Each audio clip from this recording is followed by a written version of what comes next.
Welcome to The Explainer. All right, today we are talking about that little ghost that completely changed social media, Snapchat. Now, it was built on this promise that we could all just forget. But what if it left behind a legacy that we actually can't ignore? Think about it. In a digital world that was totally obsessed with keeping everything, Snapchat's whole idea was, well, pretty revolutionary. It was this chance to share the messy, the real, the kind of weird moments without creating this perfect, permanent record of your life. It was all about the right now, not forever. So let's really get into it. What's the real story behind that little ghost? We're going to trace this thing all the way from a kind of messy dorm room idea to a global powerhouse that honestly changed culture, how we shop, and even how we see our own faces.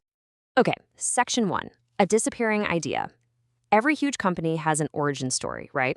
And for Snapchat, it was all about pushing back against that perfect, polished highlight reel that social media was turning into. And this quote from co-founder Evan Spiel really gets to the heart of it. The whole point wasn't to create another beautiful, perfect photo album of your life. No, it was supposed to be a place for the raw, the silly, the totally authentic stuff. You know, the kind of communication that vanishes, just like when you're talking to someone in real life.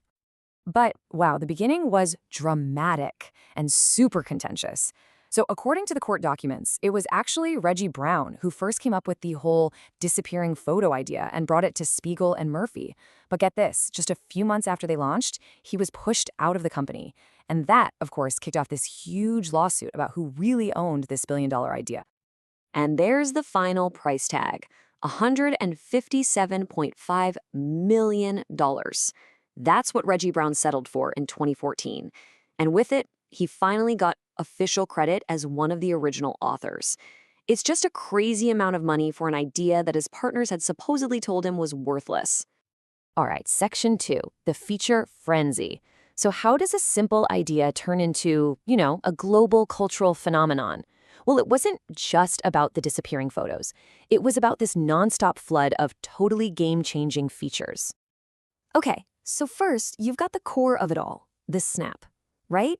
A simple photo or video that doesn't stick around. This is the absolute basic building block for the entire Snapchat universe. And then, in 2013, came Stories.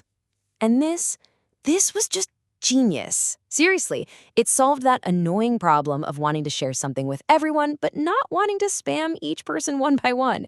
It was basically a little broadcast of your day that, poof, was gone in 24 hours.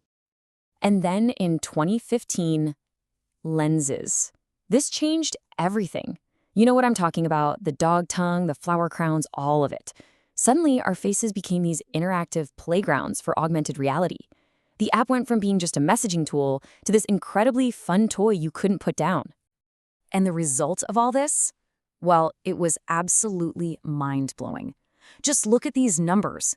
In about 1 year, daily video views just exploded from 2 billion to 10 billion. That's not just growth, that's a cultural wildfire. All right, section 3, cashing in on clicks. Okay, so you've got this huge, super engaged audience. The next question is obvious, right? How in the world do you make actual lasting money from disappearing pictures and, selfies of people puking rainbows? So their strategy was actually pretty clever. It was kind of this 3-part plan. First, they teamed up with big publishers like CNN and ESPN for that Discover section. Then they started selling branded geofilters to companies, like McDonald's. And finally, they started putting ads inside these huge cultural moments, these live stories from things like the Olympics. It was a really smart way to make money off of people's attention without just slapping boring banner ads everywhere. Okay, moving on to section 4, a trail of controversy.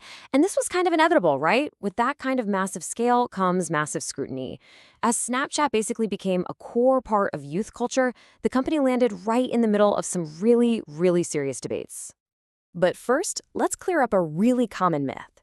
From the very beginning, Snapchat got this reputation as being the sexting app. But the data?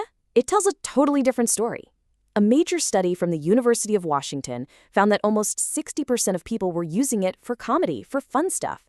And actual sexting? It was less than 2% of all the content.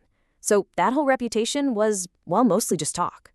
So the real problems were something else entirely. The company had some huge stumbles with privacy. The biggest one was back in 2013, when a hack exposed the usernames and phone numbers of 4.6 million users. I mean, that's a huge blow to the trust you're trying to build on a platform that's supposed to be private and secure. And it wasn't just about data privacy. Real-world, physical user safety became a massive concern. And a lot of that concern centered on one very specific feature, the speed filter, which let people overlay their actual speed onto their photos and videos.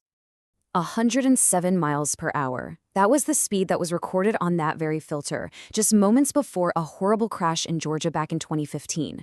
The person in the other car was left with a severe traumatic brain injury, and that tragedy, understandably, led to a huge lawsuit against Snapchat. The argument was that the company was basically encouraging this kind of reckless behavior. And the saddest part is, this wasn't the only time something like this happened. And then there's the broader societal impact. Beyond those immediate safety problems, the filters, the very things that made the app so fun, started being linked to this really troubling phenomenon called Snapchat dysmorphia. What that means is people, especially younger users, were actually going to plastic surgeons asking to look more like their filtered, digitally perfected selfies. And that, as you can imagine, raised some huge concerns about what the platform was doing to people's body image and mental health. So that brings us to our final section, the ghost's legacy. After all of that, the explosive growth, making all that money, and all the controversy, where does Snapchat actually stand today? What's the real lasting impact of an app that was designed for things to disappear? So is that little ghost still around? Oh, absolutely. As of 2023, the app still had a huge audience. We're talking over 300 million active users every single month. So even with all the competition and all the controversies, Snapchat has somehow managed to hang on in a really crowded world.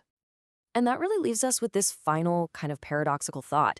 For an app that was built entirely on the idea of forgetting, its impact on our privacy, on our safety, and even on how we see ourselves in the mirror, well, that might just be far more permanent than any single photo ever was.